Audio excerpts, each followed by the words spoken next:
ဒီနေ့ကညနေခင်းလဲရှောက်ထွက်ရင်းနဲ့ပန်းချန်နာညာစီပါမွန်သားစားမှာဖြစ်ပါတယ်။မန္တလေးမှာတော့ဆိုရင်တနေကုန်အခန်းထဲမှာနေပြီးတော့လူကလှုပ်လှုပ်ရှားရှားမရှိဘူး။ဒီရောက်ခါစားတော့လည်းတူတူပဲ။ဒါပေမဲ့အခုတော့ညနေ6နာရီဆိုရင်ဖြစ်မနေလဲရှောက်ထွက်ရင်းနဲ့အားကစားလုပ်ဖို့အချိန်ပြည့်ဖြစ်ပါတယ်။အားကစားလုပ်ပြီးတော့9နာရီလောက်ကြာတော့ညာစီဘက်ကိုသွားပါမယ်။ဒီမှာကတော့ရောင်းတာအစုံပဲ။စားချင်တာတော်တော်များများရရဲ။ဒီမှာမာလာထန်ဆိုင်တွေအသီးဆိုင်တွေများတယ်။ကျွန်တော်ကတော့ဒီရောက်ကနေအသီးသိမ့်မစားပြဘူး။ချက်ကြော်ဆိုလဲကျဲရီကွန်ကြော်ကအစားချက်သားကိုရတာမျိုးစုံနဲ့ရောင်းတာ။ဒီဟာခေါင်းမုတ်လိုမျိုးအလေးလေးလောက်ထားတာကလေးလေးအကြောင်းရှိမှစားနေကြရမြည်ဘူးတယ်ကျွန်တော်ကတော့ပီဇာတစ်စိမ့်ဝယ်ပါတယ်လူရဟာပုံမူတည်ပြီးဈေးက25-30ဆိုပြီးရှိရဲနောက်ပြီးကျွန်တော်ချက်ဆုံးစားစာဖြစ်တဲ့ဘာကာဝယ်ပါတယ်ဆိုင်ကအမဲသားရောက်မိမယ်ဒီဆိုင်ပဲရှိရမလို့ဒီဟာပဲဝယ်လိုက်ပါတော့မယ်ဘာကာကအနည်းဆုံး45ဘက်ကနေစပြီးရှိရဲဒီမှာရောင်းတဲ့ဘာကာအများစုကဘာမှသိမ့်မပါပဲဒီလိုပြပြလေးကြီးများရဲဒီလိုချင်းဆိုမန်လေးမှာကားနေအောင်နဲ့မီကီဘာကာကိုသွားတတိရဲသူကအကြီးဟိုမှာအဆုံးပါတယ်စားလို့လည်းတော်တော်ကောင်းလားဒီရှိရဗီယက်နမ်ဝဲကိုကြောင်းကစားကြည့်ရှင်နေရတော့ကြာပြီတငငင်းတယောက်ကမကောင်းပြောလို့မစားဖြစ်သေးရဗီယက်နမ်ကော်ပြန်လည်းရောပဲဒီဈေးမှာအများဆုံးက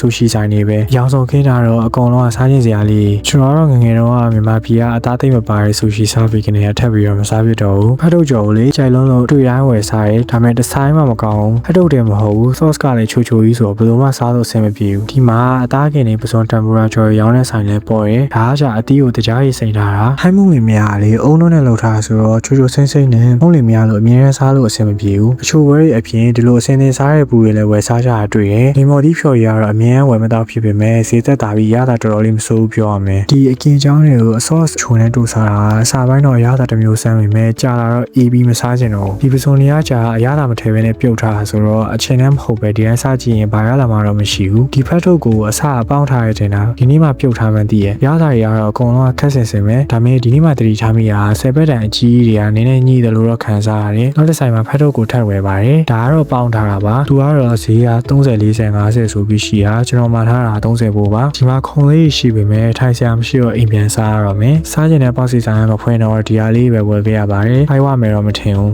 ပန်းချံမှာပြေးလာတော့သပင်ကတော့မြင်တဲ့အတိုင်းပါပဲကဲဒါဆိုရင်စားလိုက်ပါအောင်မယ်အားလုံးပဲဆုံးဖြတ်ကြည့်ပေးကြတဲ့ကျေးဇူးတင်ပါတယ် see you later